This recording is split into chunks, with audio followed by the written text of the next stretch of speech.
Oi, gente, tudo bem? Meu nome é Maria Clara e junto com a do Maite, vamos apresentar sobre o grupo de hexápodes. Bom, os hexápodes, eles constituem um dos grupos mais diversos dentro do reino animal. E uma das principais características do grupo é a presença de 3 pares de pernas, totalizando 6 pernas, características que vai dar origem ao nome hexápodo. Além disso, o corpo deles é dividido em 3 regiões principais, sendo a cabeça, o tórax e o abdômen. E os representantes desse grupo, geralmente, eles possuem um par de antenas que desempenham funções sensoriais importantes. E os hexápodes, eles vão compreender quase 1 milhão de espécies vivas descritas, sendo um dos grupos mais ricos em diversidade de espécies dentro dos animais. Bom, os hexápodes, eles podem ser divididos em diferentes grupos. O primeiro grupo deles que eu trouxe é a pterigota, que vai reunir os hexápodes sem asas. E dentro dessa divisão vamos encontrar a subclasse Agiognata, que ela é formada pelas traças saltadoras. Também vamos encontrar a subclasse Zygentoma, que ela vai representar as traças. E a principal característica desses grupos é a ausência de asas. Bom, outra divisão é a pterigota, que vai reunir os insetos alados. E dentro desses grupos encontramos a infraclasse de Paleoptera, que ela é formada pelos primeiros insetos alados. Entre seus representantes estão a ordem Ephemeroptera, que ela vai ser composta pelas efêmeras, e a ordem Odonata, que vai ser composta pelas libélulas. E uma característica importante dos Paleoptera é que suas asas elas não podem ser dobradas para trás e sobre o abdômen durante o repouso. E por causa disso, elas vão permanecer estendidas lateralmente ou posicionadas verticalmente sobre o corpo.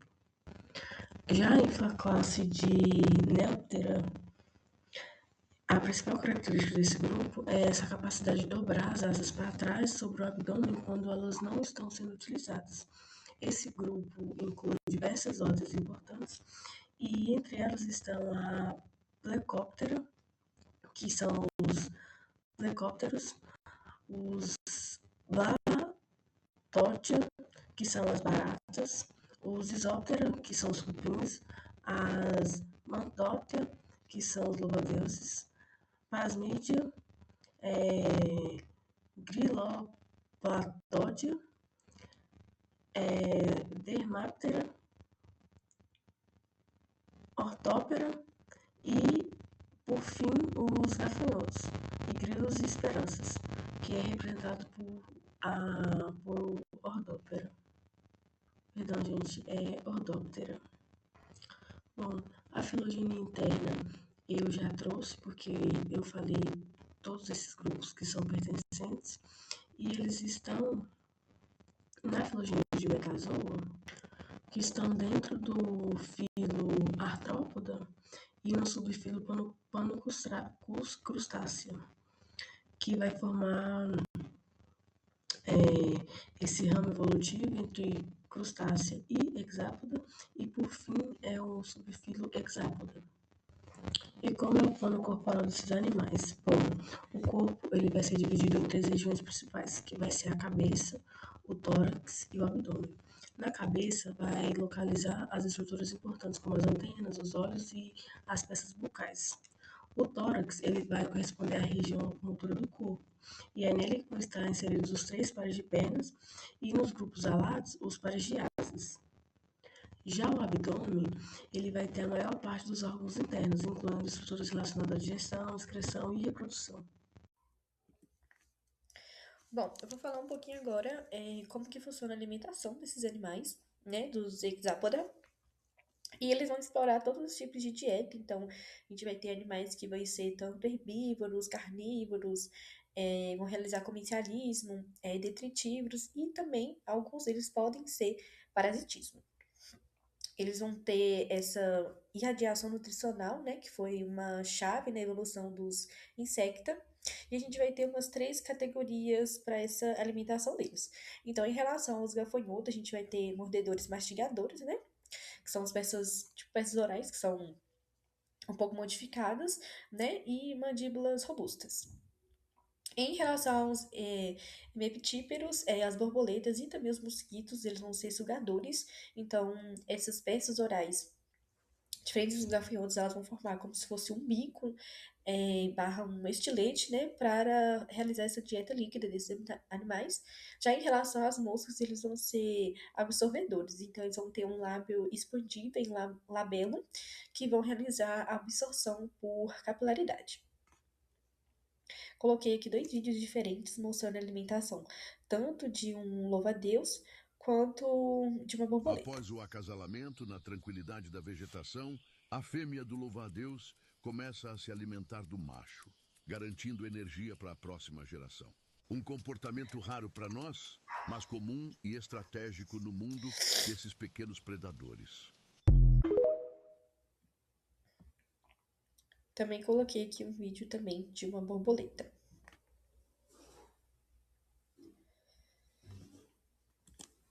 Bom, agora falando um pouquinho sobre os órgãos que vão compor o sistema digestório desses animais e também qual que é a origem embrionária desse sistema digestório. Então, eles vão ter um trato digestivo que é completo, né? E ele geralmente retilíneo, vai ser dividido em três regiões, né? Que é o padrão geral dos artrópodes. Então, eles vão ter um trato anterior que ele vai ter origem endodérmica, que vai compor a faringe, o esôfago, papo e o proventrículo. Eles vão ter o trato digestivo médio, que vai ter origem endodérmica, e ele vai ser onde é o local de absorção e digestão dos nutrientes. E também eles vão possuir secos digestivos. A gente vai ter também o trato digestivo posterior, que ele vai ter origem ectodérmica, e ele vai regular a composição dessas fezes desses animais. Além disso, a gente vai ter glândulas que são salivares, né, que elas vão estar associadas a essas penas orais, que elas vão lubrificar e também iniciar a digestão em algumas larvas de Lepidoptera e de Hymenoptera, que produzem a seda. Bom, como que vai funcionar o processo de digestão desses animais? Então, essa faringe desses animais é uma faringe, ela é muscular e ela vai ser como se fosse uma bomba faríngea nesses sugadores. Já o papo, ele vai ser responsável pelo armazenamento. Eles vão né, ter essas paredes extensíveis. Já os preventrículos, eles vão regular essa passagem do alimento no corpo desses animais e ele pode ser também uma válvula filtradora nos sugadores, ou também uma moela ou moinho gástrico nos dentes cuticulares dos mordedores. Além disso, eles vão ter esses secos gástricos, que eles vão aumentar a superfície de digestão e também de absorção, e eles podem abrigar micro-organismos mutualísticos. A gente também vai ter uma membrana peritrófica, que ela vai ter uma lâmina quitinosa fina, né, que vai proteger o epitélio do trato médio. Ela vai ser uma lâmina que ela é permeável a enzimas e nutrientes, e também vai envolver as fezes do trato posterior, como eu expliquei no outro slide. A gente vai ter uma digestão de celulose de cupins e algumas baratas xilófagas, que vai ser realizada por enzimas de protista e bactérias simbiontes do trato posterior. Bom, além disso, o sistema digestório desses animais, ele também vai realizar outras funções, além da principal, que é a digestão. Então, eles vão ter um corpo adiposo que vai estar presente na hemocele, principalmente no abdômen, mas também pode estar no tórax e ou também na cabeça dos animais. Né? Ele vai ser uma estrutura que é singular nos insetos, comparável ao fígado dos vertebrados e ao tecido cloragônio dos anelídeos. Né? Ele vai ser responsável por armazenar lipídios, proteínas e carboidratos, além de sintetizar proteínas também. Muitos adultos desses animais não se alimentam, né? Eles dependem de reservas acumuladas nas fezes larvais e juvenis, né, no corpo adiposo. E também o trato digestivo posterior, ele também vai participar da osmorregulação desses animais, junto com os túbulos de Malpighi. Algumas larvas, como por exemplo Arachnocampa, elas vão usar essas extremidades dos túbulos de Malpighi para uma bioluminescência, perdão. E é isso, gente. Muito obrigada pela atenção. Olá, gente, boa tarde. Eu me chamo Maitê e eu, junto com a minha colega de turma, Clara, a gente vai apresentar um pouquinho sobre os hexápodos. Bom, falamos sobre quais são as superfícies de trocas gasosas que tem nesses animais. Então, na maioria desses animais, eles vão ter um sistema traqueal, né, que são imaginações tubulares da parede corporal, que vai ter origem epidérmica. E elas vão estar abertas ao exterior por conta dos espiráculos. Eles vão ter até 10 pares pleurais no tórax e no abdômen. Em exceção nos colembola, que eles vão ter a troca gasosa por difusão, né, através da parede corporal desses animais, né, através da cutícula. E em insetos aquáticos, os espiráculos eles geralmente não vão ser muito funcionais. Então, essas trocas elas vão acontecer por difusão direta pela parede corporal, pelas brânquias, ou também as brânquias associais retais. A gente vai ter as traqueolas, que são ponto real de troca de célula-ar, e elas vão terminar em uma célula traqueolar. Bom, falando um pouquinho agora sobre o sistema respiratório desses animais, né, os órgãos que vão compor esse sistema respiratório. Então, a gente vai ter essas traqueias, né, paredes cuticulares que vão estar esclerotizadas, reforçadas por anéis espirais, que seriam as tenídeas, que vão impedir o colapso, né, vão estar revestimentos substituídos a essa muda. Os espiráculos geralmente vão estar dentro de um átrio com cerdas.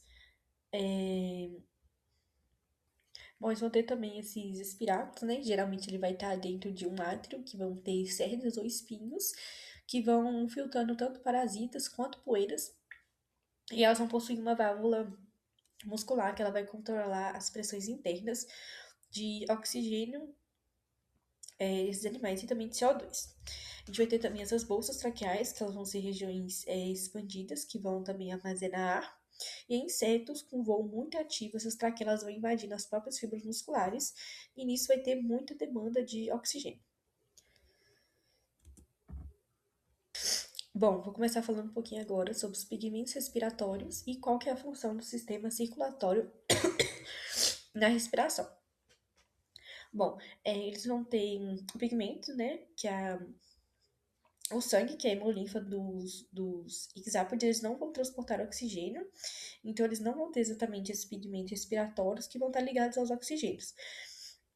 O que pode acontecer é que o CO2 ele pode fundir-se parcialmente para o sangue, mas o transporte de oxigênio ele é feito diretamente por conta desse sistema traqueal e ele vai acontecer de célula a célula. Portanto, né, o sistema circulatório ele tem um papel secundário barra ausente na respiração, então ela é praticamente nula, vai atuar realmente no transporte de nutrientes, dos hormônios e das escórias metabólicas. Além disso, a gente vai ter os hemócitos, que são importantes para a coagulação e cicatrização, mas ele não vai ser responsável pelas trocas de gases.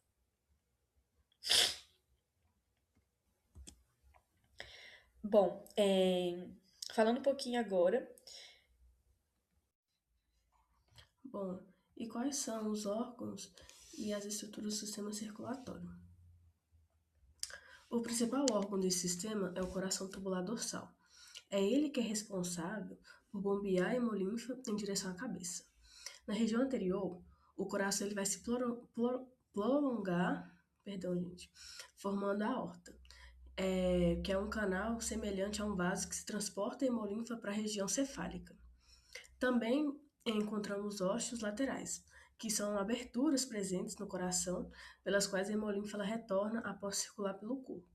Além disso, também existem órgãos pulsáteis acessórios. Essas estruturas auxiliam na manutenção da circulação e ajudam a manter essa pressão da hemolinfa, principalmente na região mais distante do corpo, como asas e apêndices. Bom, né? E como que ocorre a circulação em hexápoda? Nos hexápodes, a circulação ela vai ocorrer através de um sistema circulatório aberto. O coração ele vai bombear a hemolinfa para a cabeça através da aorta. Após alcançar a região cefálica, a hemolinfa ela vai passar para as câmaras hemocélicas, onde entra em contato direto com os tecidos do organismo. Depois de circular pelo corpo, essa hemolinfa ela vai retornar ao coração através dos ossos laterais. A circulação ela também vai ser auxiliada pelos movimentos musculares do corpo e dos apêndices. E é por esse motivo que a circulação dos hexápodes ela pode ser considerada relativamente lenta e ela vai ocorrer sob baixa pressão. E qual é a relação do sistema circulatório com os outros tipos de sistema? Bom, no caso do sistema excretor, a hemolinfa ela vai transportar as escórias metabólicas até os túbulos de Malpighi, onde serão removidas. No sistema respiratório, diferentemente dos vertebrados, a hemolinfa ela não vai transportar o oxigênio e a troca gasosa ela vai ocorrer diretamente através do sistema traqueal e das traquéolas. Em relação ao sistema digestório, a hemolinfa ela vai distribuir os nutrientes absorvidos durante a digestão para todas essas células do corpo. E no sistema reprodutor, a hemolinfa ela vai transportar os hormônios e nutrientes que são necessários para o funcionamento das gônadas e também para os processos reprodutivos. E obrigada pela atenção. Oi, gente, meu nome é Maria Clara e eu e minha dupla Maitê estamos apresentando sobre os hexápodas. Bom, para começar, eu vou começar falando sobre os tipos de sistema excretor e as suas estruturas. Bom, nos hexápodas, o principal órgão excretor é os túbulos de Malpighi. E essas estruturas, elas são projeções do trato digestivo que são responsáveis pela remoção dessas escórias metabólicas. Esses tubos, eles vão se estender para o interior da hemocele e eles ficam distribuídos entre diversos órgãos e tecidos do corpo. Além deles, também existem os nefrócitos, que também são chamados de células pericárdicas. Essas células, elas vão realizar a captura, digestão e armazenamento de escórias metabólicas, essas escórias metabólicas mais complexas ou particuladas. Outra estrutura importante são as glândulas retais. Elas vão participar principalmente da reabsorção de água e nutrientes antes da eliminação dos resíduos. E aqui do lado eu deixei uma imagem para vocês conseguirem analisar e ver todas essas estruturas que eu falei. E como ocorre a excreção? O processo ele vai iniciar nos tubos de Malpighi. Esses tubos eles vão transportar os íons, principalmente potássio, da hemolinfa para o interior do lumen tubular. E esse transporte ele vai criar um gradiente osmótico que vai favorecer a entrada de água e de outras substâncias dissolvidas. E como resultado, vai formar um filtrado contendo resíduos metabólicos. E posteriormente, esse filtrado vai misturar o conteúdo digestivo que está presente no intestino. E ao final do processo, os resíduos eles vão ser eliminados junto com as fezes. Além disso, a excreção ela também não depende apenas do tubo de Malpighi. O sistema circulatório ele também vai desempenhar um papel muito importante, porque ele é responsável por transportar essas escórias metabólicas, nutrientes e esses hormônios através da hemolinfa. O sistema respiratório traqueal ele também vai contribuir para a eliminação de dióxido de carbono, que é produzido pelo metabolismo celular. Assim, o sistema circulatório e respiratório eles vão atuar em conjunto com os tubos de Malpighi para garantir a remoção eficiente desses resíduos metabólicos.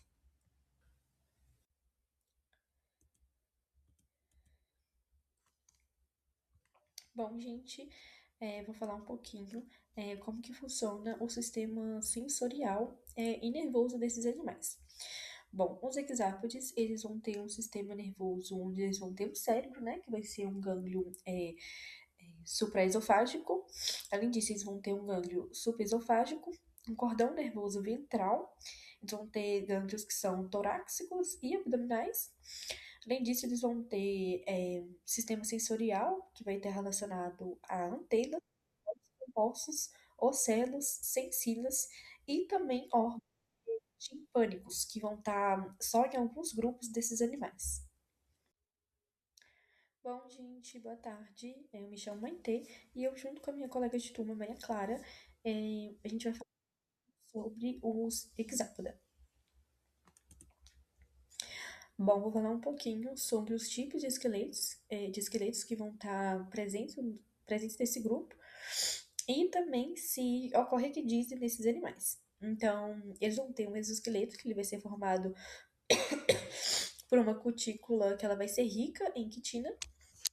Ela vai estar relacionada tanto à função, na função tanto de sustentação, proteção, e também eles vão ter um ponto de injeção para os músculos desses animais. Além disso, ela impermeabiliza parcialmente o corpo desses animais, então vai estar ajudando a reduzir a perda de água para o ambiente. E sim, esses animais eles realizam sim que dizem, né, eles fazem parte do Sozoa. E esse crescimento dos animais vai acontecer justamente por conta dessa ecdise devido à rigidez desse exoesqueleto.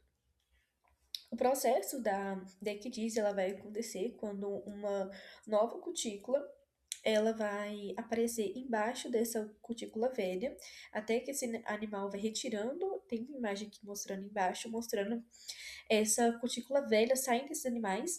Essa cutícula velha ela é chamada de exúvia, quando ela tá saindo desses animais, e quando, logo depois que ela sai, dá pra poder ver o corpo desses animais fica bem flexível, ele fica ainda mole, então essa nova cutícula ela vai passar por uma esclerotização, que é o endurecimento dessa cutícula, para tanto proteger o animal e deixar ele mais rígido.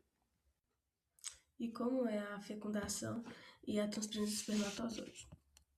Bom, nos hexápodos, a fecundação ela vai ser interna, então a transferência do espermatozoide ela pode ocorrer de forma direta ou indireta. Isso tudo vai depender da espécie. E em ambos os casos, os gametos masculinos eles vão ser transferidos para o sistema reprodutor da fêmea, e é lá que vai ocorrer a fecundação. Aqui eu trouxe a imagem das estruturas do sistema reprodutivo dos hexápodos, para vocês conseguirem dar uma olhada em todas as estruturas existentes. Bom, os hexápodos, eles vão apresentar diferentes padrões de desenvolvimento. Então, o desenvolvimento ele pode ser ametábulo, hemitábulo ou holometábulo. No desenvolvimento ametábulo, ele é considerado direto ou amórfico, porque os jovens eles são muito semelhantes aos adultos. Já no desenvolvimento hemitábulo, vai ocorrer uma metamorfose gradual. E no desenvolvimento holometábulo, vai ocorrer uma metamorfose completa, que vai envolver fases larvais e pubais bem definidas.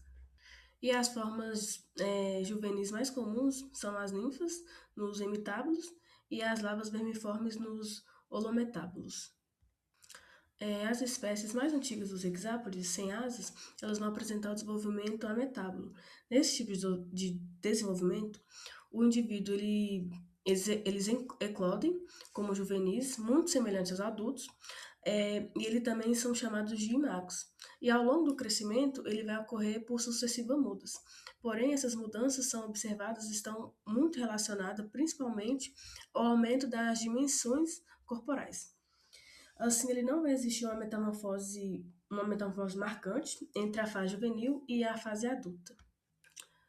Bom, no desenvolvimento hemitábulo, as alterações elas vão ocorrer de maneira gradual durante o crescimento. Então, as principais mudanças vão envolver o aumento do tamanho corporal, vai ocorrer também alterações nas proporções do corpo e o desenvolvimento das asas e das estruturas sexuais. As formas juvenis terrestres vão ser chamadas de ninfas e as formas juvenis aquáticas elas recebem o nome de naiades, como ocorre em efemeridas e libélulas, na verdade. Perdão, gente, corrigindo.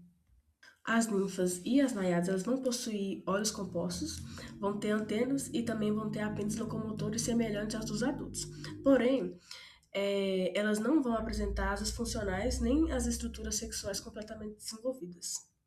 Já o desenvolvimento holometábulo vai ocorrer uma metamorfose completa. Então, os indivíduos eles eclodem na forma de larva vermiforme e elas não apresentam semelhança com os adultos. Essas larvas elas vão receber diferentes nomes, como lagartas, gusanos e corós. As larvas, elas geralmente elas não vão possuir os olhos compostos e também não vão apresentar antenas desenvolvidas. E suas peças bucais, elas são bastante diferentes das encontradas nos adultos. Além disso, elas não apresentam os brotos alares externos. E é ao final da fase larval que vai ocorrer a pubação. É nesse momento que vai se iniciar o estágio de pupa. E as pupas, elas não se alimentam e elas vão apresentar pouca movimentação. Então, gente, elas vão permanecer protegidas em abrigos no solo, desses vegetais ou dentro de casulos. E durante essa fase, as reservas energéticas que são acumuladas ao longo da vida larval, elas vão ser utilizadas para promover todas as transformações necessárias para a formação do adulto. E com isso encerramos nossa apresentação. Muito obrigada.